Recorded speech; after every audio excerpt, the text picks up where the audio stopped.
Stress, sindrome generale di adattamento. Oggi voglio parlarvi di come lo stress influisce sulla salute psicofisica dei nostri cani in maniera negativa ma anche positiva. Impareremo ad interpretare anche i segnali con i quali il nostro animale esprime stress, frustrazione, ansia e come intervenire per ridurre questo stress o addirittura arrivare ad eliminarlo.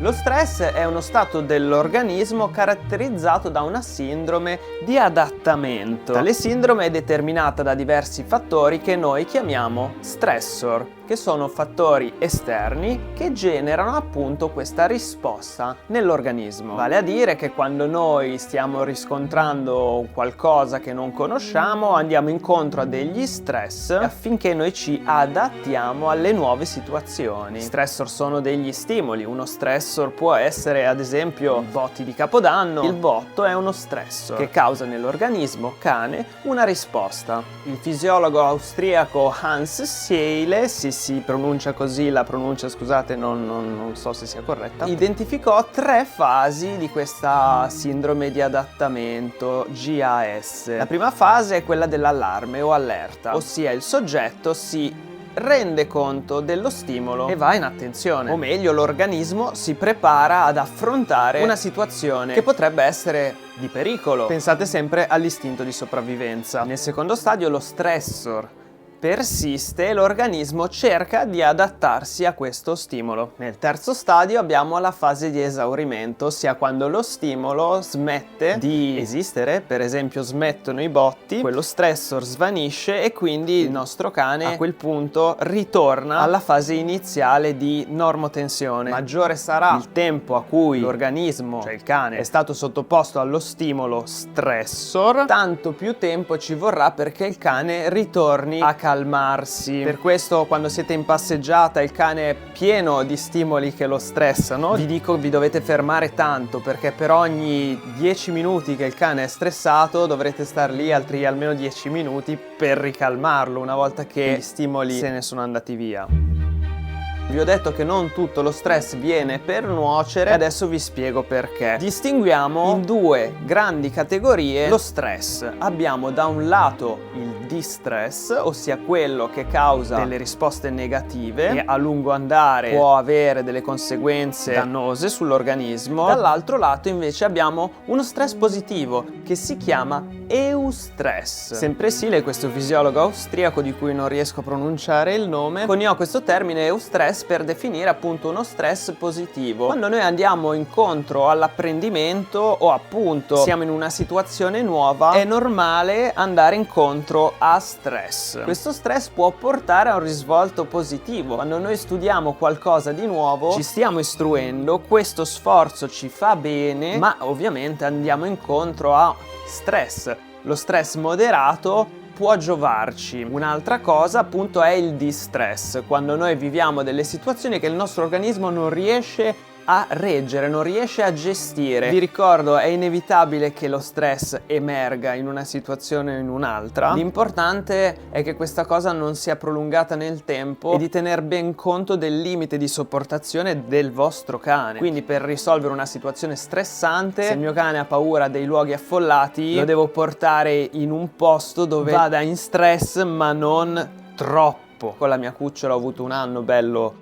tosto per questo, perché bastava uscire per strada e lei era subito in ansia totale. E poi vediamo dopo i segnali e tutto, vi faccio capire meglio. Però appunto questa ansia io ho dovuto gestirla portandola sempre in situazioni che lei riuscisse comunque a gestire, che non le dessero troppa carne al fuoco, diciamo, per poi pian pianino di giorno in giorno abituarla in maniera tale che quella situazione non le generi più stress. Se lo stress viene risolto si può tramutare in eustress. Se lo stress invece non viene risolto, il nostro cane vive in un costante stato di ansia, questo non va assolutamente bene. È molto importante che se il vostro cane vi dà dei segnali di stress, sapere come agire.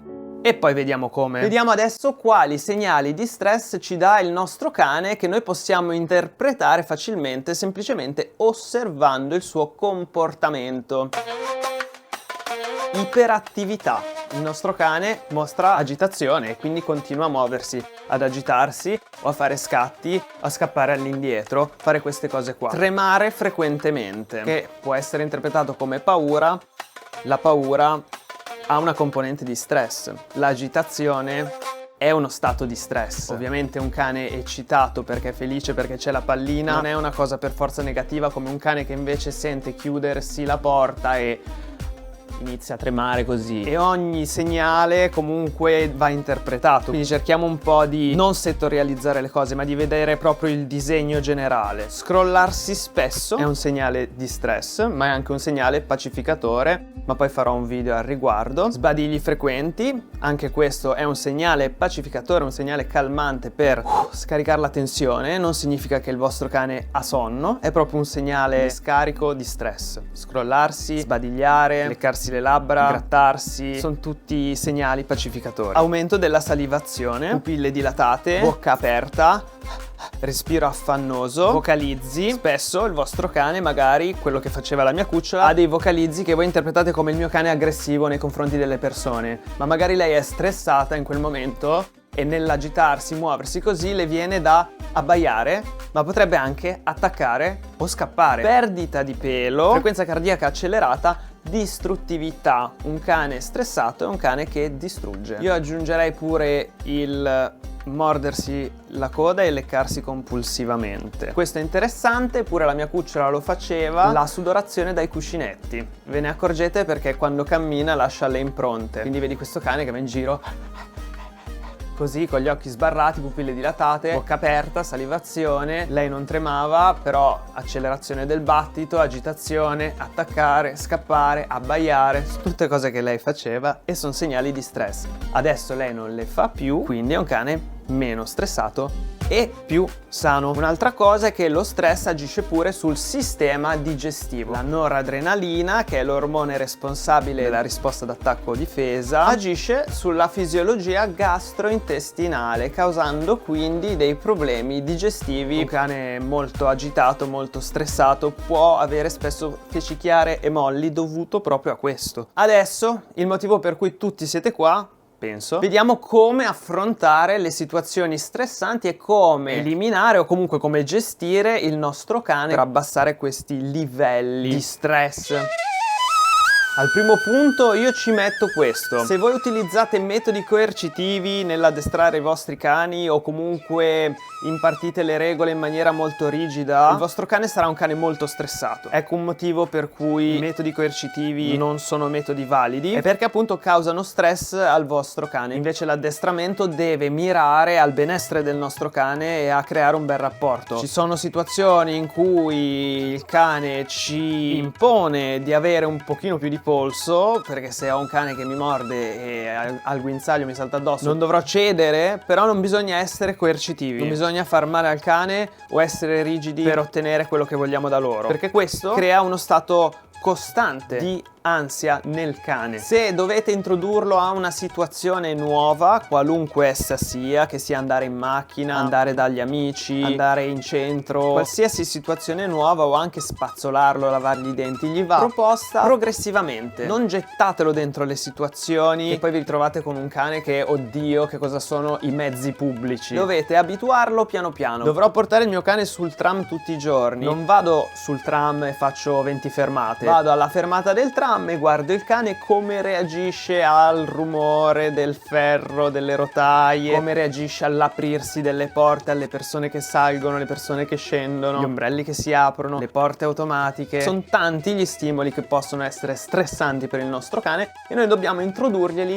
gradualmente. Non forzate mai il vostro cane nelle situazioni. Se vedete che inizia a essere agitato, ad aver timore, comunque a darvi dei segnali di stress, fermatevi e lasciatelo ragionare. Non usate le coccole per calmarlo, perché è un rinforzo positivo dargli la coccola. Significa che nella sua testa gli state dicendo: bravo che sei stressato, non va assolutamente bene, dovete lasciarlo lì e lasciarlo ragionare in maniera tale che capisca che quegli stimoli non fanno niente. Ho paura del tram perché fa un forte suono. Stiamo lontani dal tram dove non ti stressi troppo.